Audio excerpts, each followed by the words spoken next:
ಎಲ್ರಿಗೂ ನಮಸ್ಕಾರ. ಸರ್ವ ಸಮಸ್ತ ಯೂಟ್ಯೂಬ್ ಚಾನೆಲ್ಗೆ ಸರ್ವರಿಗೂ ಪ್ರೀತಿಯ ಸ್ವಾಗತ. ರೋಹಿಣಿ ನಕ್ಷತ್ರ 4ನೇ ಪಾದದವರು ಹೇಳಿಕೊಳ್ಳಬೇಕಾದ ಶ್ಲೋಕ. ಭ್ರಾಜಿಷ್ಣುರ್ಭೋಜನಂ ಭೋಕ್ತ ಸಹಿಷ್ಣುರ್ಜಗದಾದಿಜಃ ಅನಘೋ ವಿಜಯೋಜೇತ ವಿಶ್ವಯೋನಿಃ ಪುನರ್ವಸುಃ. ಭ್ರಾಜಿಷ್ಣುರ್ಭೋಜನಂ ಭೋಕ್ತ ಸಹಿಷ್ಣುರ್ಜಗದಾದಿಜಃ ಅನಘೋ ವಿಜಯೋಜೇತ ವಿಶ್ವಯೋನಿಃ ಪುನರ್ವಸುಃ. ಭ್ರಾಜಿಷ್ಣುರ್ಭೋಜನಂ ಭೋಕ್ತ ಸಹಿಷ್ಣುರ್ಜಗದಾದಿಜಃ ಅನಘೋ ವಿಜಯೋಜೇತ ವಿಶ್ವಯೋನಿಃ ಪುನರ್ವಸುಃ. ಭ್ರಾಜಿಷ್ಣುರ್ಭೋಜನಂ ಭೋಕ್ತ ಸಹಿಷ್ಣುರ್ಜಗದಾದಿಜಃ ಅನಘೋ ವಿಜಯೋಜೇತ ವಿಶ್ವಯೋನಿಃ ಪುನರ್ವಸುಃ.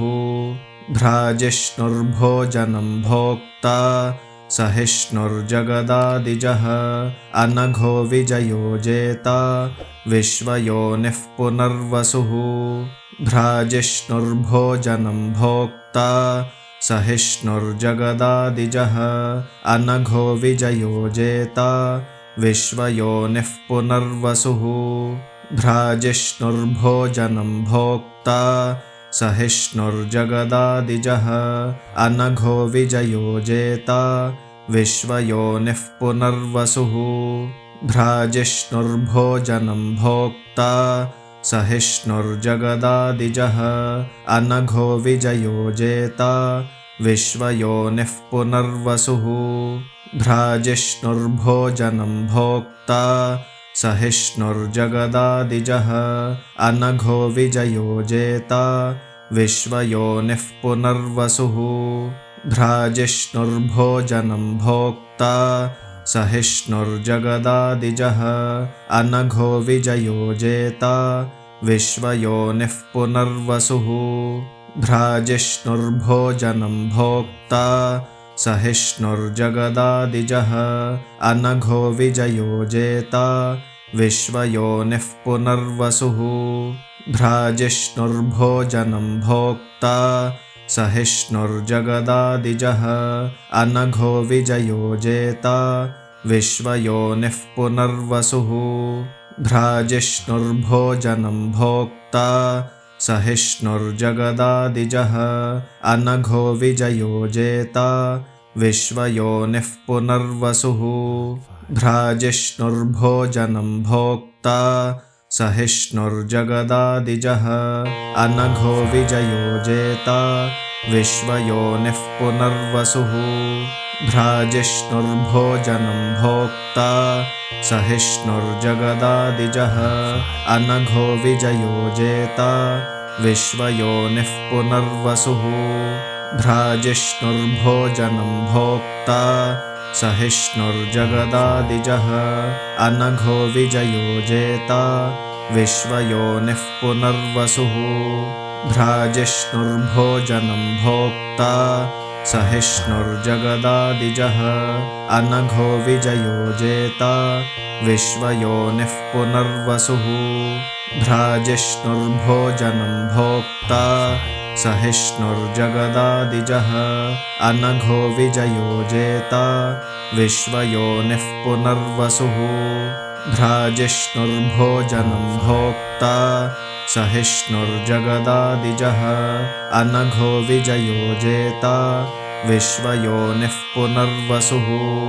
ಭ್ರಾಜಿಷ್ಣುರ್ಭೋಜನಂ ಭೋಕ್ತ ಸಹಿಷ್ಣುರ್ಜಗದಾದಿಜಃ ಅನಘೋ ವಿಜಯೋಜೇತ ವಿಶ್ವಯೋನಿಃ ಪುನರ್ವಸುಃ. ಭ್ರಾಜಿಷ್ಣುರ್ಭೋಜನಂ ಭೋಕ್ತ ಸಹಿಷ್ಣುರ್ಜಗದಾದಿಜಃ ಅನಘೋ ವಿಜಯೋಜೇತ ವಿಶ್ವಯೋನಿಃ ಪುನರ್ವಸುಃ. ಭ್ರಾಜಿಷ್ಣುರ್ಭೋಜನಂ ಭೋಕ್ತ ಸಹಿಷ್ಣುರ್ಜಗದಾದಿಜಃ ಅನಘೋ ವಿಜಯೋಜೇತ ವಿಶ್ವಯೋನಿಃ ಪುನರ್ವಸುಃ. ಭ್ರಾಜಿಷ್ಣುರ್ಭೋಜನಂ ಭೋಕ್ತ ಸಹಿಷ್ಣುರ್ಜಗದಾದಿಜಃ ಅನಘೋ ವಿಜಯೋಜೇತ ವಿಶ್ವಯೋನಿಃ ಪುನರ್ವಸುಃ.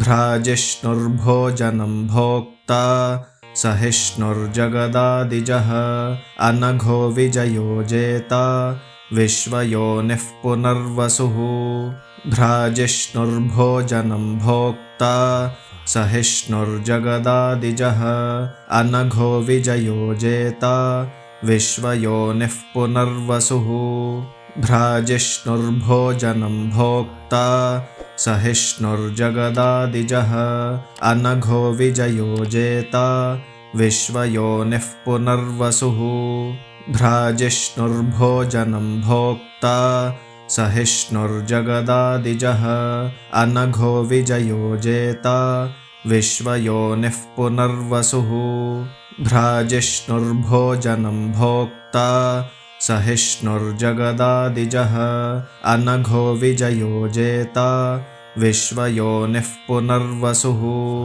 भ्राजिष्णुर्भोजनं भोक्ता सहिष्णुर्जगदादिजः अनघो विजयो जेता विश्वयोनिः पुनर्वसुः भ्राजिष्णुर्भोजनं भोक्ता सहिष्णुर्जगदादिजः अनघो विजयो जेता विश्वयोनिः पुनर्वसुः भ्राजिष्णुर्भोजनं भोक्ता सहिष्णुर्जगदादिजः अनघो विजयो जेता विश्वयोनिः पुनर्वसुः भ्राजिष्णुर्भोजनं भोक्ता सहिष्णुर्जगदादिजः अनघो विजयो जेता विश्वयोनिः पुनर्वसुः भ्राजिष्णुर्भोजनं भोक्ता सहिष्णुर्जगदादिजः अनघो विजयो जेता विश्वयोनिः पुनर्वसुः भ्राजिष्णुर्भोजनं भोक्ता सहिष्णुर्जगदादिजः अनघो विजयो जेता विश्वयोनिः पुनर्वसुः भ्राजिष्णुर्भोजनं भोक्ता सहिष्णुर्जगदादिजः अनघो विजयो जेता विश्वयोनिः पुनर्वसुः भ्राजिष्णुर्भोजनं भोक्ता सहिष्णुर्जगदादिजः अनघो विजयो जेता विश्वयोनिः पुनर्वसुः भ्राजिष्णुर्भोजनं भोक्ता सहिष्णुर्जगदादिजः अनघो विजयो जेता विश्वयोनिः पुनर्वसुः भ्राजिष्णुर्भोजनं भोक्ता सहिष्णुर्जगदादिजः अनघो विजयो जेता विश्वयोनिः पुनर्वसुः भ्राजिष्णुर्भोजनं भोक्ता सहिष्णुर्जगदादिजः अनघो विजयो जेता विश्वयोनिः पुनर्वसुः भ्राजिष्णुर्भोजनं भोक्ता सहिष्णुर्जगदादिजः अनघो विजयो जेता विश्वयोनिः पुनर्वसुः भ्राजिष्णुर्भोजनं भोक्ता सहिष्णुर्जगदादिजः अनघो विजयो जेता विश्वयोनिः पुनर्वसुः भ्राजिष्णुर्भोजनं भोक्ता सहिष्णुर्जगदादिजः अनघो विजयो जेता विश्वयोनिः पुनर्वसुः भ्राजिष्णुर्भोजनं भोक्ता सहिष्णुर्जगदादिजः अनघो विजयो जेता विश्वयोनिः पुनर्वसुः भ्राजिष्णुर्भोजनं भोक्ता सहिष्णुर्जगदादिजः अनघो विजयो जेता विश्वयोनिः पुनर्वसुः भ्राजिष्णुर्भोजनं भोक्ता सहिष्णुर्जगदादिजः अनघो विजयो जेता विश्वयोनिः पुनर्वसुः भ्राजिष्णुर्भोजनं भोक्ता सहिष्णुर्जगदादिजः अनघो विजयो जेता विश्वयोनिः पुनर्वसुः भ्राजिष्णुर्भोजनं भोक्ता सहिष्णुर्जगदादिजः अनघो विजयो जेता विश्वयोनिः पुनर्वसुः भ्राजिष्णुर्भोजनं भोक्ता सहिष्णुर्जगदादिजः अनघो विजयो जेता विश्वयोनिः पुनर्वसुः भ्राजिष्णुर्भोजनं भोक्ता सहिष्णुर्जगदादिजः अनघो विजयो जेता विश्वयोनिः पुनर्वसुः भ्राजिष्णुर्भोजनं भोक्ता सहिष्णुर्जगदादिजः अनघो विजयो जेता विश्वयोनिः पुनर्वसुः भ्राजिष्णुर्भोजनं भोक्ता सहिष्णुर्जगदादिजः अनघो विजयो जेता विश्वयोनिः पुनर्वसुः भ्राजिष्णुर्भोजनं भोक्ता सहिष्णुर्जगदादिजः अनघो विजयो जेता विश्वयोनिः पुनर्वसुः भ्राजिष्णुर्भोजनं भोक्ता सहिष्णुर्जगदादिजः अनघो विजयो जेता विश्वयोनिः पुनर्वसुः भ्राजिष्णुर्भोजनं भोक्ता सहिष्णुर्जगदादिजः अनघो विजयो जेता विश्वयोनिः पुनर्वसुः भ्राजिष्णुर्भोजनं भोक्ता सहिष्णुर्जगदादिजः अनघो विजयो जेता विश्वयोनिः पुनर्वसुः भ्राजिष्णुर्भोजनं भोक्ता सहिष्णुर्जगदादिजः अनघो विजयो जेता विश्वयोनिः पुनर्वसुः भ्राजिष्णुर्भोजनं भोक्ता सहिष्णुर्जगदादिजः अनघो विजयो जेता विश्वयोनिः पुनर्वसुः भ्राजिष्णुर्भोजनं भोक्ता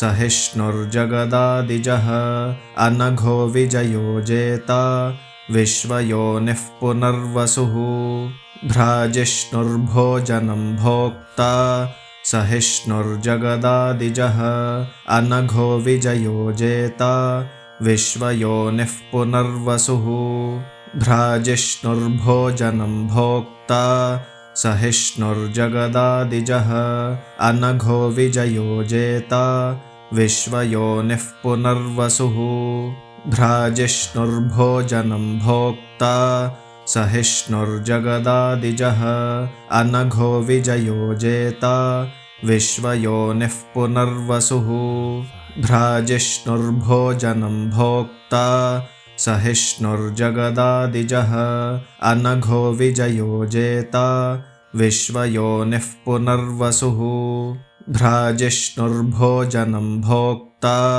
सहिष्णुर्जगदादिजः अनघो विजयो जेता विश्वयोनिः पुनर्वसुः भ्राजिष्णुर्भोजनं भोक्ता सहिष्णुर्जगदादिजः अनघो विजयो जेता विश्वयोनिः पुनर्वसुः भ्राजिष्णुर्भोजनं भोक्ता सहिष्णुर्जगदादिजः अनघो विजयो जेता विश्वयोनिः पुनर्वसुः भ्राजिष्णुर्भोजनं भोक्ता सहिष्णुर्जगदादिजः अनघो विजयो जेता विश्वयोनिः पुनर्वसुः भ्राजिष्णुर्भोजनं भोक्ता सहिष्णुर्जगदादिजः अनघो विजयो जेता विश्वयोनिः पुनर्वसुः भ्राजिष्णुर्भोजनं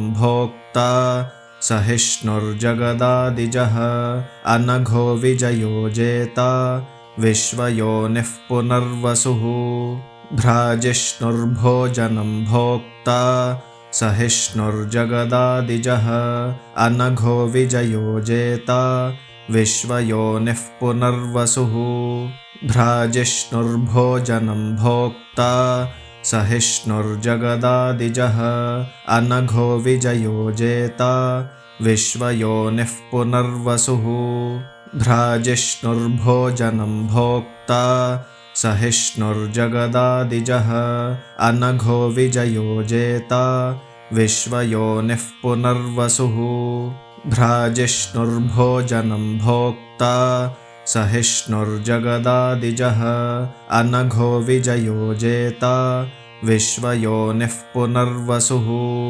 भ्राजिष्णुर्भोजनं भोक्ता सहिष्णुर्जगदादिजः अनघो विजयो जेता विश्वयोनिः पुनर्वसुः भ्राजिष्णुर्भोजनं भोक्ता सहिष्णुर्जगदादिजः अनघो विजयो जेता विश्वयोनिः पुनर्वसुः भ्राजिष्णुर्भोजनं भोक्ता सहिष्णुर्जगदादिजः अनघो विजयो जेता विश्वयोनिः पुनर्वसुः भ्राजिष्णुर्भोजनं भोक्ता सहिष्णुर्जगदादिजः अनघो विजयो जेता विश्वयोनिः पुनर्वसुः भ्राजिष्णुर्भोजनं भोक्ता सहिष्णुर्जगदादिजः अनघो विजयो जेता विश्वयोनिः पुनर्वसुः भ्राजिष्णुर्भोजनं भोक्ता सहिष्णुर्जगदादिजः अनघो विजयो जेता विश्वयोनिः पुनर्वसुः भ्राजिष्णुर्भोजनं भोक्ता सहिष्णुर्जगदादिजः अनघो विजयो जेता विश्वयोनिः पुनर्वसुः भ्राजिष्णुर्भोजनं भोक्ता सहिष्णुर्जगदादिजः अनघो विजयो जेता विश्वयोनिः पुनर्वसुः भ्राजिष्णुर्भोजनं भोक्ता सहिष्णुर्जगदादिजः अनघो विजयो जेता विश्वयोनिः पुनर्वसुः भ्राजिष्णुर्भोजनं भोक्ता सहिष्णुर्जगदादिजः अनघो विजयो जेता विश्वयोनिः पुनर्वसुः भ्राजिष्णुर्भोजनं भोक्ता सहिष्णुर्जगदादिजः अनघो विजयो जेता विश्वयोनिः पुनर्वसुः भ्राजिष्णुर्भोजनं भोक्ता सहिष्णुर्जगदादिजः अनघो विजयो जेता विश्वयोनिः पुनर्वसुः भ्राजिष्णुर्भोजनं भोक्ता सहिष्णुर्जगदादिजः अनघो विजयो जेता विश्वयोनिः पुनर्वसुः भ्राजिष्णुर्भोजनं भोक्ता सहिष्णुर्जगदादिजः अनघो विजयो जेता विश्वयोनिः पुनर्वसुः भ्राजिष्णुर्भोजनं भोक्ता सहिष्णुर्जगदादिजः अनघो विजयो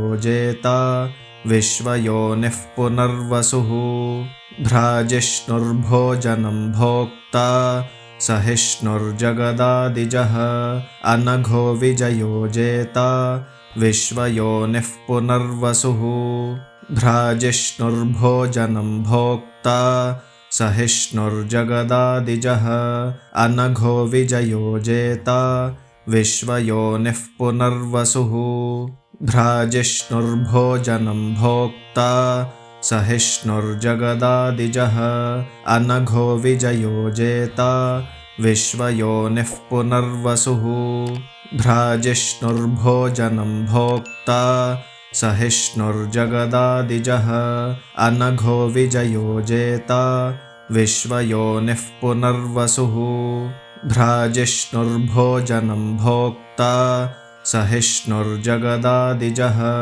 अनघो विजयो जेता विश्वयोनिः पुनर्वसुः भ्राजिष्णुर्भोजनं भोक्ता सहिष्णुर्जगदादिजः अनघो विजयो जेता विश्वयोनिः पुनर्वसुः भ्राजिष्णुर्भोजनं भोक्ता सहिष्णुर्जगदादिजः अनघो विजयो जेता विश्वयोनिः पुनर्वसुः भ्राजिष्णुर्भोजनं भोक्ता सहिष्णुर्जगदादिजः अनघो विजयो जेता विश्वयोनिः पुनर्वसुः भ्राजिष्णुर्भोजनं भोक्ता सहिष्णुर्जगदादिजः अनघो विजयो जेता विश्वयोनिः पुनर्वसुः भ्राजिष्णुर्भोजनं भोक्ता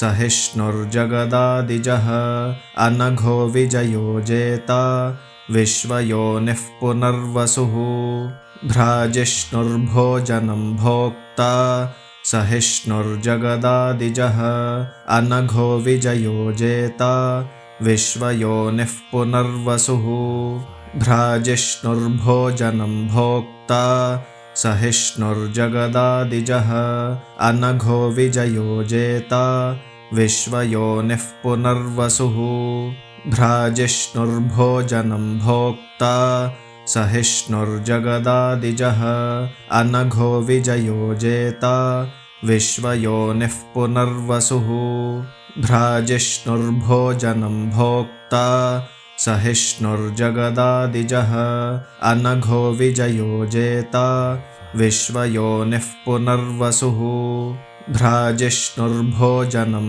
भोक्ता सहिष्णुर्जगदादिजः अनघो विजयो जेता विश्वयोनिः पुनर्वसुः भ्राजिष्णुर्भोजनं भोक्ता सहिष्णुर्जगदादिजः अनघो विजयो जेता विश्वयोनिः पुनर्वसुः भ्राजिष्णुर्भोजनं भोक्ता सहिष्णुर्जगदादिजः अनघो विजयो जेता विश्वयोनिः पुनर्वसुः भ्राजिष्णुर्भोजनं भोक्ता सहिष्णुर्जगदादिजः अनघो विजयो जेता विश्वयोनिः पुनर्वसुः भ्राजिष्णुर्भोजनं भोक्ता सहिष्णुर्जगदादिजः अनघो विजयो जेता विश्वयोनिः पुनर्वसुः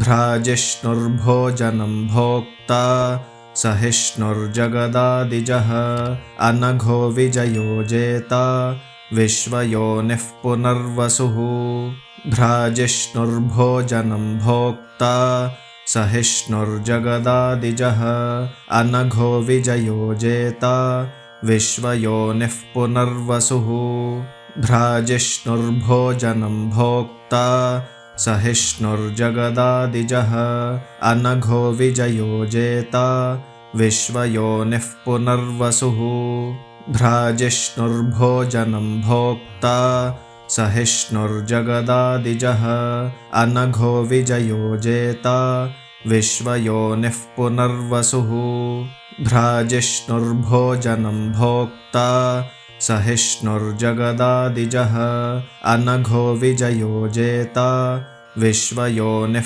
पुनर्वसुः.